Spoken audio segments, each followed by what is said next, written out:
It's time! It's time! You like that? You like that? Woo! It's waxing Lyrical, baby. Hello, Waxers, and welcome to Waxing Lyrical with Mains and Dutch. I'm your host, Mains, and my colleague in the danger zone in Rainford, it's Mr. Neil Dutton. How are we, Neil? No, I don't know what it's like for you, down in the south or whatever it is you call the place you live in. But yeah. The southeast, okay, if you will. But the last few days here, it's got bloody cold, bloody quickly. And as you know, this is a cold house. So I've been, I've nearly had to put the heating on. Dutton 2 jumpers. It was cold today.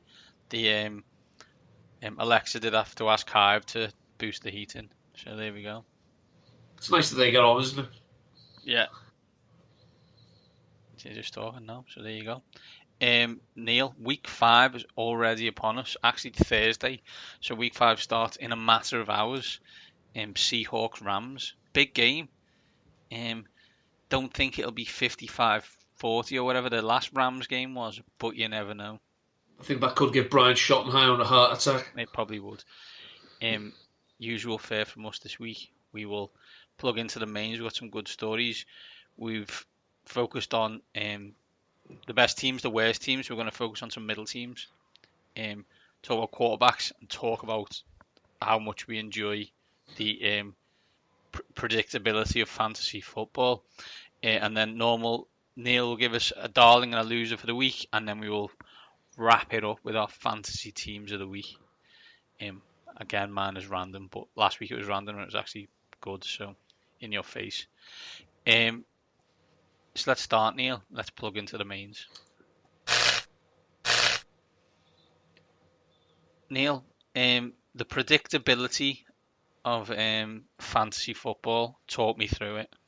Well, I just thought, it'd be nice to look back, a month into the season, to look back at the players that were going in the first round of fantasy drafts and just see how they've been getting on. So this is ADP data from my fantasy league. The first 12 players taken. I'll tell you what, I'll give the players and I'll give where they are in their respective positional ranking. Yep. As we stand. So, and this is aggregate average ADP. So this was on the basis of probability how often this player went. So the number 1 pick was Saquon Barkley, who currently is the RB22. Now, obviously he's missed a game as well, but this is the risks. Taking running backs, they get hurt. Second player was Alvin Kamara, who I think if I said to you Alvin Kamara, I think the perception would probably be he's having something of a disappointing season. That would be my assumption, Neil, yeah. Running back 5. Okay. Number 3 is Christian McCaffrey. All world. I think he's the only person who touches it on Carolina, right? Yeah, I think if you got McCaffrey at 3, you're very, very happy with life in general. Yeah. Number 4, another running back. This was the big 4. Ezekiel Elliott, who's the running back 10, hasn't really got going yet. No, I suppose it calls into question running back as a concept if Ezekiel Elliott 10, but there you go. DeAndre Hopkins, wide receiver 22. That Texans offense is pitiful and a very, very tough watch. Imagine if you had your offensive coordinator was also your head coach, he was also your GM. You'd think he'd resolve those issues, but there you go. You would. Next, another running back, James Conner, running back 36. And that's after 127 all-purpose yards on Monday night against the Bengals. Yeah, he has not looked good. Then we have Devontae Adams, wide receiver 16. And now injured, possibly won't play against the Cowboys on Sunday night. Yeah, no touchdowns so far.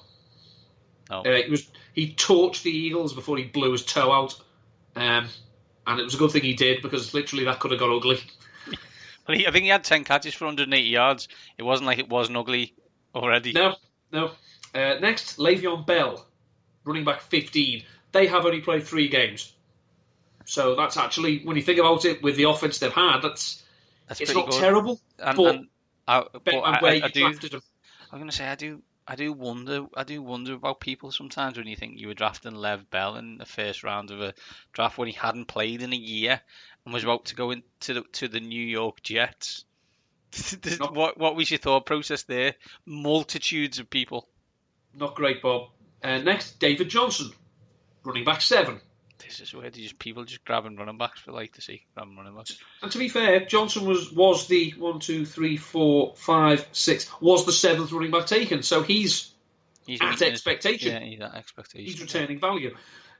Julio Jones, wide receiver 4. Been excellent. His team is absolute hot garbage though. Mm-hmm. I look forward to Dan Quinn being my defensive coordinator next year on some staff. Michael Thomas, wide receiver 7. See, I have Michael Thomas, and believe you me, he has not felt like wide receiver 7. It's not felt wide receiver 7-esque. No, it's been tough.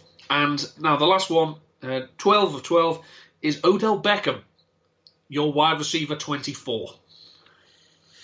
It hasn't gone.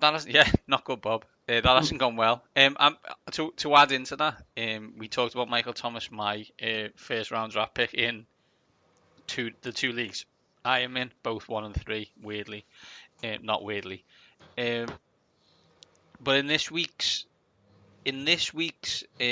fantasy DraftKings, I looked at Michael Thomas. These are players who are more expensive than Michael Thomas is this week. I think in week 1 he was the most expensive wide receiver at like 8,200. He's now 6,000 odd.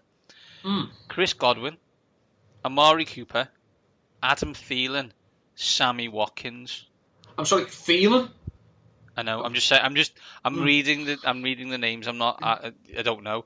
Also, my second pick, so I was on the Snakes. So say I think I got Thomas at 8, and then I would have been back at whatever. I picked J.J. Smith-Schuster. We didn't mention him. He's been awful because he hasn't got anyone to throw to him. Tyler Boyd is more expensive than Juju Smith-Schuster. Volume. Exactly. Absolutely. Volume's the big driver. So, sometimes the stuff you don't know, like injuries, sometimes the stuff you don't know, like how the coaches are going to play and whatever, and sometimes you'll be lucky and get the right player, Christian McCaffrey. Yeah, and sometimes Kirk Cousins is a problem. Kirk Cousins has been, I'm not getting into this debate. I saw John Barshard, one of the East Coast, Matt Money Smith, greatest voice on the East Coast of America. Like, leave Kirk alone. Like, it's over now. You won. Like, it's too easy. You won, John. Like, he's not in your division anymore, and that team is even worse. And he's not very good. Like, there was that play though. Stop the fight. Last week, under centre, rolled out, bootleg to his right, and within 2 seconds, he'd thrown the ball to his fullback. It's like, what is play action works? That is one of my sayings. But if by working it means you've rolled out, you've fooled the defence just so you can throw it 2 yards beyond the line of scrimmage to your fullback, I wouldn't bother running it. Don't pay $84 million for a quarterback and $50 million for 2 wide receivers, and then have your head coach as a defensive guy who wants to run the ball. There's a disconnect at the franchise at a basic level. Like, Kirk Cousins can throw for 4,000 yards. I've seen it. He's done it every year. Yards don't matter. Comfortable with that. But he can throw it. The issue is, if you don't want him to throw it, because that's how you want the rest of your team to play, then Stephon Diggs misses time but isn't injured. And everyone on Twitter, fantasy goes wild because they're expecting some Patriots trade. This is it now. It's like any disgruntled wide receiver, cue the Belichick memes or the GIFs, and anytime there's a disgruntled cornerback, there's pictures of Howie Roseman. This is where we are now. It is. Dalton, we move on. 2-2 teams, of which there are a lot, and especially in the AFC. And I guess we will name them, and I'm interested in which one are you most confident in making a run, and which one are you least confident in and you expect to only win 6 games. AFC, Browns, Ravens, Texans, Colts, Jags, Titans. Yes, that's right, ladies and gentlemen, that's all of the AFC South. Raiders and Chargers.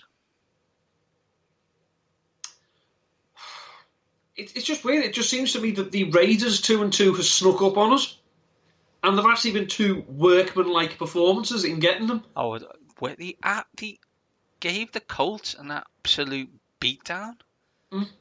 Like it was the score was much closer than the game actually was. Yeah. It's weird the AFC South being so wide open, considering, that go back 6-7 weeks, we basically said it was a 2-horse race. Yeah. And one of them obviously lost their quarterback, and another one, their coach lost his damn mind. But I think to be fair, if we be fair to us, at that point, we assumed there was only maybe 2.5 quarterbacks in the division. We'd kind of given up on Marcus Mariota, and we said we had no idea which Nick Foles we were going to get. Because it wasn't the playoffs. We'd never heard of Gardner Minshew. We didn't know who G Minch Doss was at this point. We do now. He's the greatest quarterback ever christened. I don't know what people expected. They wanted a quarterback from an air raid system to come in and blow the NFL up, and they've got it. What's the problem? Yeah, exactly. The fact that they wanted it to be Kyler Murray and it's Gardner Minshew is not. It's not my fault. I love sliding doors moments that like Gardner Minshew was basically, I'm paraphrasing, but was basically on a Greyhound bus to Alabama to go and work for Nick Saban, and got a call from Mike Leach, and Mike Leach said to him, Gardner, how would you like to throw for the most yards in NCAA history? And he said, why not? And now he's owning Jacksonville. Yeah, he's now going to have a nice 10-year career as the next Ryan Fitzpatrick. Yeah, well, I think he has, and that's not everybody can be the best quarterback ever. That is a career for Gardner Minshew, and bravo to him. I'm still not convinced by the Raiders personally. No, I don't think they're talented enough. And if there was one team I'd see win 6 games, I would expect it to be them. The one I love though this week was when Derek Carr was asked about Khalil Mack, and obviously it's going to happen given the week, and he went, "Well, if we don't trade Khalil Mack, we don't draft Josh Jacobs, so it's win-win." It really isn't, Derek. I really hate to shatter your illusions here, but it really is not. I'm not saying that Josh Jacobs is good or bad. I'm not. And he actually has been good and much better than I thought he was going to be. But when they use him. Exactly. But Khalil Mack is a wrecking ball. Yeah. A one-man wrecking ball. Let me explain how much of a one-man wrecking ball is. Michael Wilbon, who you may know, PTI in America, used to write for the Washington Post, is from Chicago. He is now around 60 years of age. He's watched the Chicago Bears for years. He is putting Khalil Mack up there with the likes of Dent, Dick, Plank, all them big guys, and saying this guy is that good on defense. Do you know what I mean? That's a big name for me. But if you can trade him for the chance to draft a running back who wasn't productive in college, you've got to do it. Got to do it. I want the Chargers to be good, but they just let me down.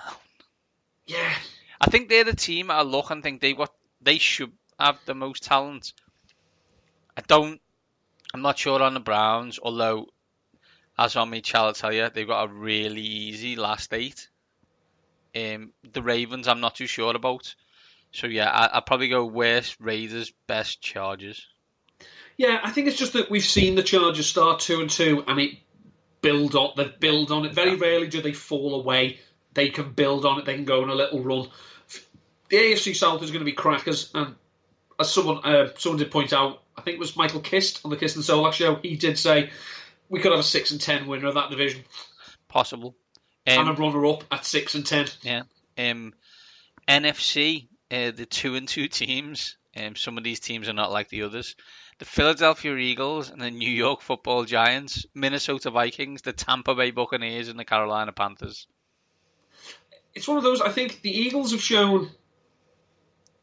They've shown the two sides what they can be. They can be good on offense.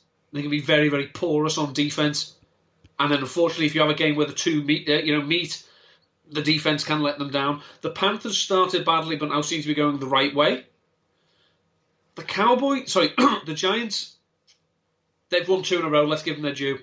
But Daniel Jones is, the herald of Daniel Jones as, this saviour. Yeah, the advanced metrics, they're not pretty. As someone who had the misfortune of watching more of that game than he should have, due to supporting reasons, will tell you that Daniel Jones wasn't very good. He didn't need to be very good. Like his team were never in doubt of losing that game, which is shocking considering how bad the Giants are. But he wasn't very good. I think the Bucs could be the quintessential 8-18 because they are so. Some days they do, some days they don't. They're based like their quarterback, right? Yeah, their quarterback they come and go as Jameis. Exactly. So we don't know. The Panthers is interesting because Kyle Allen is he's got an interesting backstory, which it never quite worked out in college for a multitude of reasons. One kind of was his own, the other was then coaching changes, whatever. But he was the number one recruit coming out of high school, so he has got talent. And he's not Cam Newton in terms of overall ability, but he does strike it as someone who they kind of would almost, they know what they get, so they can set a different style of offense around that, and Norv can do that quite easily. He's a North Turner quarterback. Exactly. And so you are seeing that how an offense can be competently run, that North Turner puts together, by a healthy quarterback. Not a superstar, a healthy quarterback. Right. Whether Cam Newton can come back and be healthy and elevate this offense like he did last year, I don't know. But at the moment, it is being performed competently. It obviously helps having a running back who's averaging 30 touches a game. And that being that good. I think for me the best team of those 5 are the Eagles. I don't necessarily think it's close. I agree, as I am friends with you and you are friends with Eagles media, and therefore I am by definition on Twitter. If I see another Jalen Ramsey meme, like, oh my God, like, we all know Howie Roseman's a wizard, but other teams have screwed you over this time. It's just plain and simple. The reason that you haven't got him yet is because the Texans paid 2 1s for Laramie Tunsil, and the Steelers paid the ransom that they paid for Minka Fitzpatrick, when Ramsey's better than both of them. See, I've changed my sights to Chris Harris anyway, so yeah, okay, you do that. Scaling down. That is, yes. I wanted a Range Rover. I've decided that this Saab will be much safer for the family. Reliable. Exactly right. Excellent. The lights will never go off.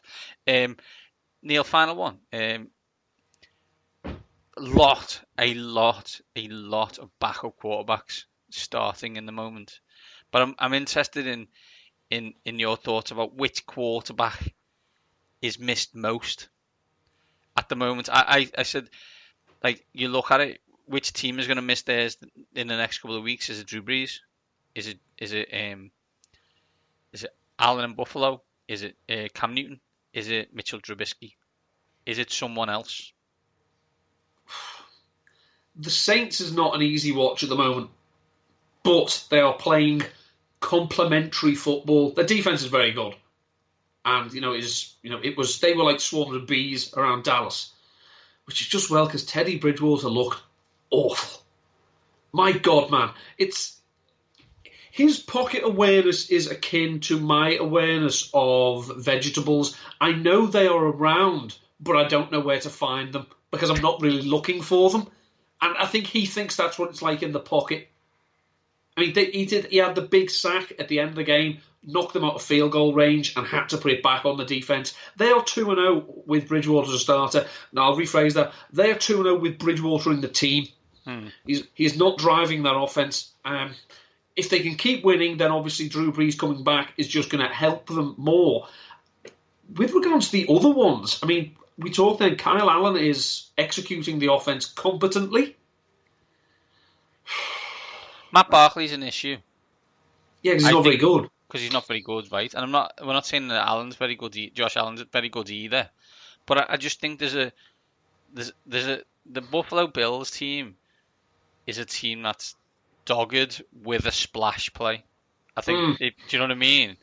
And Barkley and doesn't give Barkley them that. doesn't have a splash play. Like I'm not saying that Josh Allen is very good, but he has a skill set that Matt Barkley does not. Similarly, like Chase Daniel is trying to think the best way. Chase Daniel is to Matt Nagy what Colt McCoy is to Jay Gruden. But with more of a track record of competency, as Colt McCoy's had more bad games than good. Correct. But Whereas, what I'm saying is that they both think, ooh, I know I've got this starting quarterback, quote unquote, but I actually like the backup better because he will do what I ask him more. yeah, and I think it's one of those. I would rather, would you rather have Chase Daniel at his middle of the road peak, or would you rather have the peaks and troughs of Mitchell Trubisky? Because this year there've been no peaks. He has not played well. So now it's just a question of, okay, so we don't need. We're not going to get the rushing ability, but we're not really using that anyway. We're going to be efficient. We're going to stay ahead of the chains. Well, I know Chase can do that. So I don't think that losing Trubisky for any length of time is going to cripple them until and unless they play a uniquely... If they have to play the Bears defense, it would be a problem. But they don't. They are the Bears defense, so it's not. Yeah. That's it for Plugged Into the Mains. Let's look fantasy heavy now. And Neil will tell you who he loved this week as his fancy darling. Hello, darling. Fancy darling this week is playing against the Washington football team. That's Philip Dorsett. Now, Philip Dorsett is if he has one thing, and to be fair, if you only got one thing, you should be in a circus. He's fast. He ran 4.33 at the combine. We know that he's got speed. He is number 5 in the NFL in target separation at 2.2 yards per target. This is because he blows by people. So I say he has been targeted 5 times on throws 20 yards or more down the field. He's caught 2 of them for 83 yards and 2 touchdowns. He's going up against Washington, who, as we say, have been generous to wide receivers this year. Washington are great at watching someone run past them. No one better. They're the quintessential, can you watch the oven for me, please? And they sit and watch it burn. Yep. They did exactly what you asked them to. And if, Dorsett, according to Pro Football Focus, is going to be going up against Josh Norman, which Mr. Norman this year has allowed 16 of his 16 receptions on 24 targets for 241 yards and 4 touchdowns. That would be great if it was like a quarterback. 16 to 24, but it's not a quarterback. It's a cornerback. He is allowing 0.6 fantasy points per snap in his coverage, which is number 6 among all cornerbacks. Brady doesn't throw deep very often, but I think Washington, will try and do their doggest to make sure that the Patriots do not establish the run. So they'll throw it over their heads. Did you see Bill's comments on the Washington semi-professional football team in his press conference this week? Was it his usual damning with faint praise? He bigged up their scheme. Like he said, their offensive scheme was amazing. As Robert Mays and Kevin Clark said on the Ringer NFL show, the 3 best things he's done in his whole entire career was scheme a team to beat the greatest show on turf, scheme a team to beat Thurman Thomas and the Bills, and then make the Washington Redskins offense look semi-usable. Do you think Belichick was one of the 1,000 people who think the Washington are going to win this game? Yeah, for those who didn't see that and didn't see my Twitter thing, I was doing picks this week, and I went on to do the NFL UK one, which I'm 30th among all Washington fans. I think there's only 35 of us, but whatever. It's a dying breed. It's like a Siberian tiger or something. And noticed that it was 97% picking New England and 3% picking Washington. Then sent this to our Welsh correspondent, Tony Esposti, and said, what the F is everyone doing? And he sent me the Yahoo one that said that it was up at like 10% and 1,000 people had picked Washington. It wasn't against, we're not talking about betting necessarily, but it wasn't against the spread. Straight up, 1,000 people thought Washington were going to win. Madness, absolute madness. I want all of their names. Meth's a hell of a drug. Exactly, Neil. Not everyone will be good. Some will be bad this week, and Neil is going to tell you who his favourite loser is.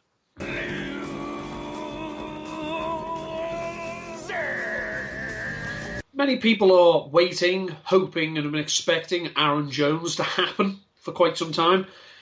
Jamal Williams is probably going to miss this game. He got a very, very nasty-looking injury against Philadelphia. Very, very bad-tempered game. A lot of late hitting by both teams, which, I'm not going to blame the Packers and say they started it because they didn't. But the Eagles, it was a little bit too, calm down now here, boys. Aaron Jones, though, has been the running back 16 in each of the last 2 weeks, and he managed this last week despite seeing 7 targets in the passing game. The Packers' running game just doesn't work. I mean, obviously it doesn't help they're going up against the Eagles, who stop the run better than most teams in the NFL. Why teams bother to run on the Eagles, I don't know. Just throw at them. Dallas have not given up an awful lot to running backs in the last few weeks, and basically have not allowed a rushing touchdown to one since opening day. So I just don't see... I think Jones, you're banking on a touchdown because I don't think he's going to get the volume, even if he is the only back in town. So he's someone I'd be steering clear of. Here we go. Let's move on and let's talk about our fantasy teams of the week. Mains and Duts. Daily Fantasy Team of the Week. Show me the money. As someone who had Austin Eckler and Kenny Golladay last week in his fantasy team of the week, feeling pretty good about myself. Although I noticed that, I didn't notice in one of the fancy in the UK fantasy league, the guy I played against had Eckler and Melvin Gordon, and played both of them. So he didn't get any points with Gordon, but got 80 bajillion with Eckler. Yeah, an average of 40 bajillion between two players isn't bad. Yeah. Neil, who's your quarterback this week? Quarterback this week is Kyler Murray, 6,300. The Cardinals are at Cincinnati. This could be the first ever NFL Arena League game, as the defenses are both utter trash. So it's one of those games I want a piece of. Kyler Murray has not been bad. The air raid that Cliff Kingsbury is deploying is strictly horizontal in nature, with not many deep shots downfield, but against this Swiss cheese Bengals defense. Plus Murray's running. He started to run the ball more. He's top 5 in most of the key running back categories. 6,300 has helped me get a few more stars elsewhere. I see you're Mr. Martian, Kyler Murray, and I raise you the Red Rifle, Andy Dalton, 5,700. The other side of the Arena League game. Arizona's defense not great, and this has got the opportunity to be one of them weird games that you see a lot on Red Zone, where both teams are rubbish. However, there's loads of points because both teams are rubbish. It's like, it's if an Arizona defender rushes past a Bengals offensive lineman, why does it all matter? Because the two things don't exist. Who's your running back one, Neil? Ezekiel Elliott, 8,300. Dallas at Green Bay. The Cowboys, they've not really got Dallas. Sorry, I was looking at the wrong way around. The Cowboys, have not really got Elliott going yet. He was kept very quiet against the Saints. Did score a touchdown to save his day. The Packers' run defense was absolutely gashed by the Eagles, Jordan Howard and Miles Sanders between them. I think the Cowboys are more likely to lean on Elliott more than a split with Tony Pollard and the likes. So I like Elliott here. As I say, he's not really involved in the passing game, but I think if he gets enough carries, he should still return value. 8,300. 7,200. I'm going to go and get a massive Chubb for Nick Chubb. Great last week. Favourite stat of thing, which you highlighted to me, but I'd also heard before, is the fastest that Nick Chubb ran was 21.2 miles an hour in the run to score the 84-yard touchdown, was it? 88. 88-yard touchdown. Second fastest player on that play, Baker Mayfield, probably giving everyone the finger while telling Rex Ryan to go suck off somebody's toes. It was doing 19 mile an hour at the same time. 4 of his fastest runs of all time Baker Mayfield have come after Nick Chubb touchdowns. After Nick Chubb touchdowns, I stress. This guy loves to get involved in the celebration. What we should note is, first of all, it makes him Pepe Reina. Second of all, that's what next gen stats were invented for. Just for let everyone know. If you see the next gen image of the Nick Chubb run, don't watch 24, watch 6. It's because literally they're on two sides of the field from each other. You see Chubb go, and Earl Thomas give up because he doesn't want to pull his hamstring. To quote you, that's a fireable offence. That is a fireable offence. That's your job. Your job is to tackle. Your job is to tackle running backs when you get into the backfield. Yeah, even if it's true, say that to your team. Do not say that to the press. Especially when you have a reputation as someone who, maybe in his last days at Seattle, wasn't exactly all in. But as I say, watch Chubb go, and then just turn your eyes to the left and watch Six slowly streaking up the field as well. Earl Thomas plays free safety for the Baltimore Ravens, correct? Yes. Do you think free safety Ed Reed ever didn't run out someone in case he wanted to pull a hamstring? Ed Reed would chase you out the stadium to try and get the ball off you. You know what I mean?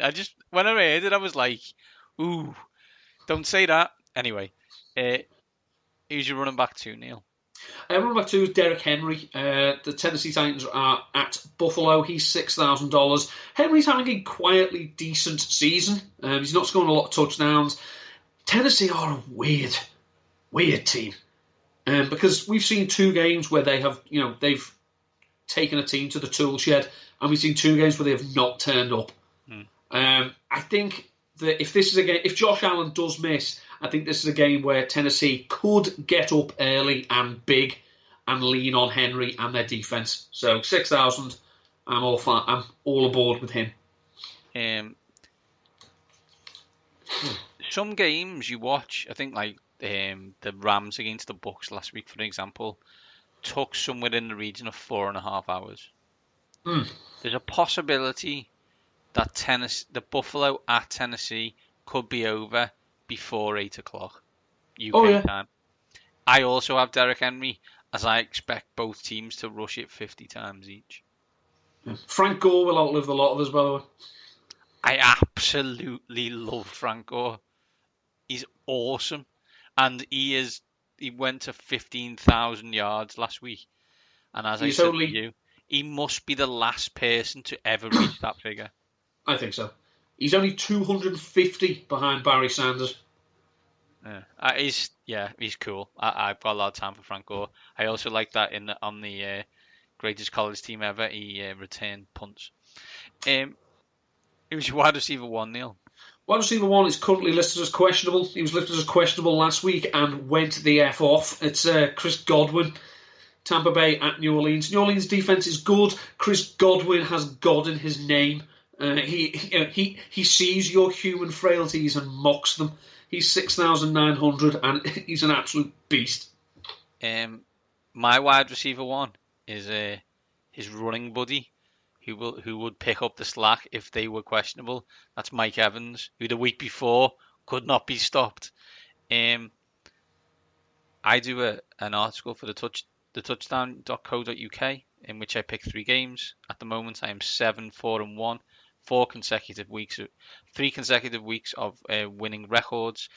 This week, one of the teams I have picked is the Tampa Bay Buccaneers. Wide receiver 2, Neil. Just slightly off topic there, you said touchdown.co.uk. I was listening to a podcast, it's called Case File. It's an Australian podcast, and the fella in it, whose voice is so deliciously sinister that I think he committed every single crime he reports on, he was reading an ad, and it was about an English company, and he read it off as .co.uk, and I was thinking, no, it's .co. Don't be a moron. It's that thing when someone says, if says your phone number, it's like 0151. They say, okay, no, it's like 0151. You split it up, and then they say it all in one. It's like, no, that's wrong. It's the same number, no, but you've said it wrong. Yeah. My wide receiver 2 is Larry Fitzgerald, who again another record achieved last week. He's the most reliable of their wide receivers. It's Christian Kirk. I think, is injured. It was a pretty nasty-looking injury. I think he's going to play. Best headline from a Roto-World blurb I saw about Andy Isabella. It said, Kingsbury, Andy Isabella will play outside. And as I put in response, so will my kids. They've destroyed the living room. So I just think Fitzgerald is the one constant in a world of non-constant. So he's 6,000. Arena League ball. So it'd be nice if he could start scoring touchdowns, but it'd be nice if the Cardinals could start scoring them as well. Yeah, they'd rather kick field goals from the 4-yard line. Larry Fitzgerald possibly breaking one of Jerry Rice's records. When Jerry Rice was asked about it, he said yes, he probably will, but he won't break the other 32. My favourite response to that was, again, our Welsh correspondent saying, yeah, what Larry Fitzgerald didn't do, all his records would stick him on his hands. Yeah, Patriots fans calling out potential cheating from other people. Yeah, okay. My wide receiver 2 may not play this week because... Might be a problem, that. No, well, I'm going to let me finish, because he's having, him and his mate have issues with their quarterback. That's right, Mr. Kirk Coupons. I've gone for Stephon Diggs. He's 6,200. What I would say is, I'm not going to do this now, but I've sent it to you. So my actual wide receiver 2 is now Alshon Jeffrey, who is playing against the New York Jets, who are a dumpster fire. He is back almost healthy, and if he's healthy, that means at least Carson Wentz has someone to throw it at. Yeah, even if he doesn't get his full quotient snaps, he's still good in the red zone, and he's still a very effective touchdown threat down there. Especially in a game where I've seen the Eagles are 14-point favourites in some places. 13.5. But this is another one. It's this is another of those games. It's the Jets have no wide receivers, the Eagles have no cornerbacks. So literally, the movable force. Yeah, the resistible force meets the movable object. Fantastic. Wide receiver 3, Neil. Wide receiver 3 is Philip Dorsett, 4,900 for reasons previously mentioned. He's going up against Josh Toast Norman. Ooh, he stole the Eagles toast gag from me. Wide receiver 3 is D. Shark Jr. Jacksonville Jaguars, 5,000. He's G. Minshew's number 1 target and gets a lot of targets. Carolina have got good defense, but there's a chance this is a bizarrely weird game. And I'm not sure. It's a game that almost like, are these two teams allowed to play each other? It's one of them that doesn't happen very often, so it's always interesting when it does. I think Chark has scored a touchdown every game as well, so I think I think so. So he's a good player. I think they've sneakily drafted all right in Jacksonville. So. Yeah, I think it's just one of those. It's because he came out. He's a wide receiver from LSU, which isn't a position that exactly inspires confidence. No, but that as per usual, that's great. The issue for most of the wide receivers come out of LSU is that it's me or you at quarterback. Who's your tight end, Neil?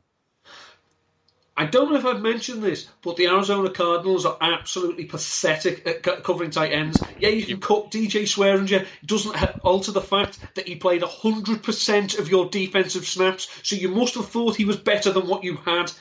Now, he may be an absolute corpse. He may literally have nothing left, but I have no compulsions against trotting out Tyler Eifert against the Cardinals. He's 3,300. He has seen 5 targets in 3 of the 4 games he's played this season. I know he hasn't had more than 27 yards in a single game. Yes, I'm aware of this. He's playing the Cardinals. Do you know why I know, Dutton? Because I picked up a Dynasty League this year from, I don't know who it was, someone who absolutely loved the Minnesota Vikings.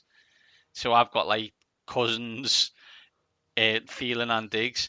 And his 2 tight ends on his team are were Tyler Eifert and Jesse James. And I'm like, how have I got no players on this team? Whatever. And it's not my, that's my excuse for being 1-3 on that. We always talk about Bruce Arians and how much he absolutely hates tight ends. Can't stand him. For every yin, there is a yang, Neil. And that yang is Dirk Cotter, who absolutely loves force-feeding tight ends. And now, as we speak, we are all living in Austin Hooper's world. He's playing the Houston Texans. He's 4,500, and they love throwing it to him. Yeah, they do. I mean, when you've got Julio Jones, and you've got Ridley, Calvin Ridley, who's why who's wouldn't on you? another one on my team who doesn't get thrown to anymore. Yeah, why wouldn't you force feed Austin Hooper? He's not a terrible player, who I don't mind him. It's just that he's just in the dumpster fire landscape that is tight end. He's looking like him, and people like Will Disley and Darren Waller are looking like absolute superstars. When really only sit down and say, is there any chance at all that Zach Ertz, George Kittle, and Travis Kelce, could you start scoring touchdowns, please, and try and separate from this pack again? Thanks awfully. Yeah. Who's your flex, Neil? Flex is Jordan Howard, the better looking at the moment of the two Eagles running backs. I think the Eagles are going to get up big on the Jets, and they'll trust Howard. They've shown that they're going to go to Howard in the goal line situations. Whisper it. He has not looked awful catching the ball. Now, I'm not saying he's going to go out and get 10 targets a la Christian McCaffrey, but the fact that he's now shown that he is functional at doing it makes it a little less telegraphed when he's on the field. So, as I say, the classic, he'll get what's blocked for him and then fall forward. Yeah, great cliches, yeah. At the moment, he engenders more trust than Miles, I want to cut outside Sanders.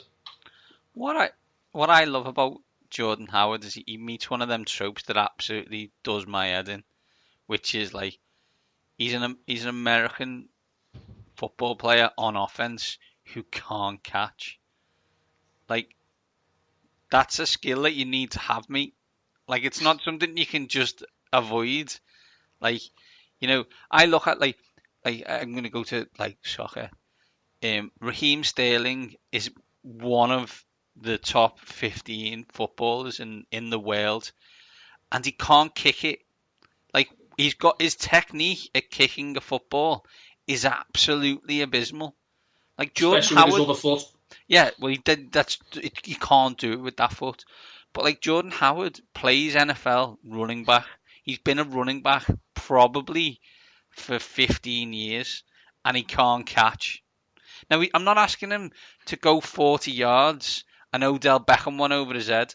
Someone's throwing it from 4 yards away, and somehow he drops it every single time. Like, how's he got a job? I'm not here to listen to your running. I've always liked Jordan Howard, so I'm not here to listen to your running back slander. My flex is Darren Waller. He'll need to be able to catch loads of balls, as he'll only be able to run 2 yards, and then he'll look back into the corner of his eye as to see all of the offensive linemen get destroyed by Khalil Mack in the Spurs stadium. That there's a chance that there's a real chance, Spurs fans, that at some point in this game we will get a 7-2 scoreline. So brace yourselves, because Twitter may explode. Waller for me, 5,000. Neil, who's your defense and special teams? Defense and special teams are the Tennessee Titans.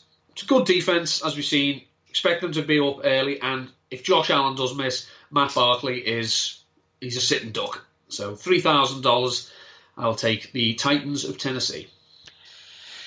My defense and special teams are the Minnesota Vikings. They're playing the Giants, and whether you call them Danny Dimes or whether you call them Steely Dan, or whether you get one of them t-shirts that they're already doing and already crowning him as the greatest quarterback of all time, he threw 2 interceptions against Washington. Yeah. So success star of Giants fans. Exactly. Yeah, wow. It's been a hard life for them with them 2 Super Bowls. Woe is them. There will be interceptions, just because he's a rookie. Not to say anything about his talents or whatever, so I expect him to make mistakes. He will do. Well, one thing I didn't like, actually, while we're assigning credit where it is due, I heard some of the commentary on the Bears-Vikings game, and they were talking about a double A-gap blitz that the Vikings were running, and the commentator, I can't remember who it was, when this is one of the schemes that Mike Zimmer really brought into the NFL. Terribly sorry, what? I think you'll find it wasn't.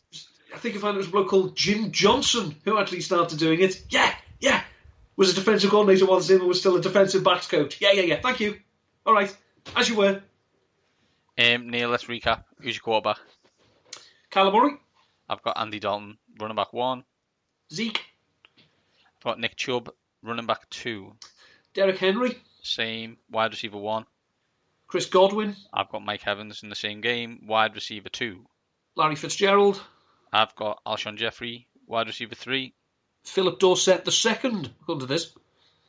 Awesome. I've got DJ Shark, Jr. Tight end. Anyone against the Cardinals, Tyler Eifert. I've got Austin Hooper. Flex. Jordan Howard. I've got Darren Waller, and defense and special teams. Tennessee Titans. Neil, before we go, where can people catch you this week? On Twitter at mdutton13, the usual output. My 5 stats to know. I do actually look at Frank Gore. He's one of them. Wide receiver target report. This was the biggest drop in terms of wide receivers who saw 10 or more targets. It's gone down every week this season, but it went from 15 in week 3 to just 8 this year. So I look at some of those players and see if there's any emerging trends. Tight end streaming article. Those last 2 are all available from RotoViz. The first one was from Numberfire. And also I've done an article for Roto Underworld, Player Profiler, looking at the rookies and looking at their advanced stats and metrics to see how they're faring at the quarter pole of their first season. You're doing that thing that Dan does about making up words and phrases that don't exist. If you go to the world of horse racing, which as they pointed out, the 4 people left who give a damn about horse racing when alcohol isn't involved, they will tell you there is such a thing as a quarter pole. Awesome. I speak to them. That's all. They're my audience. That's who I'm here preaching to. I'm at Mainsy7 at the touchdown.co.uk. The touchdown 3 week 5 is nearly with you. I picked the London game. I pick Bucs at Saints, and I also pick Jets at Eagles. Combined, we are at waxing_lyrical. Enjoy week 5. We know we will, and we will see you on the other side. These top guys are out.